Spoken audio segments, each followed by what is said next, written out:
Phone ఉంది పంపిస్తాము అంటే, లేదు మమ్మీ నాకు శుక్రవారం ఎగ్జామ్స్ అయిపోతాయి, మీరు పంపించినా కూడా దాన్ని పట్టించుకొని నేను చదువుకుంటున్నాను, నన్ను డిస్టర్బ్ చేయకండి, నేను ఫెస్టివ్ ఉంది, నాకు బట్టలు కావాలి, సెల్ ఫోను బట్టలును రెండింటిని తీసుకెళ్ళడానికి వస్తాను, సాటర్డే సండే హాలిడేనే కదా, మండే మార్నింగ్ వెళ్తాను అని వచ్చింది మేడం.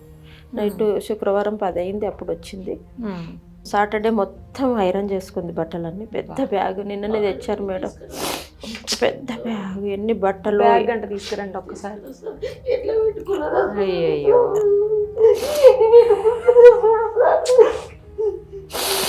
అయితే 6కే స్టేడియంకి వెళ్ళిపోవాలి మమ్మీ అన్నది. అంటే సండే ఖాళీనే ఉన్నావు కదా, ఎందుకు మరి వెళ్తే అయిపోయింది. నేను నా హస్బెండ్ ఎక్స్పైర్డ్ మేడం 20 years బ్యాకే. నేను ఇండియన్ నేవీలో ఉండేవాడు మా హస్బెండ్. 1.5 year ఉన్నారు నాతో.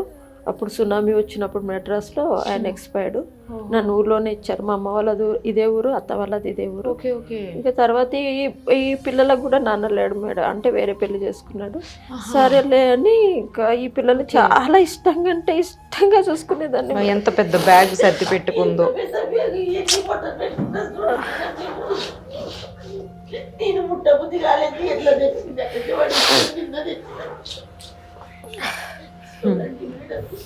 మంచిగా ఐరన్ చేసుకుంది, ఇవన్నీ వేసుకొని చూసింది మేడం. మమ్మీ బ్లౌజ్ ఏది బాగా అవుతుంది, శారీ ఏది బాగా అవుతుంది. ఒక డ్రెస్ నేను 10,000కి తక్కువ కుట్టి మేడం పాపకు.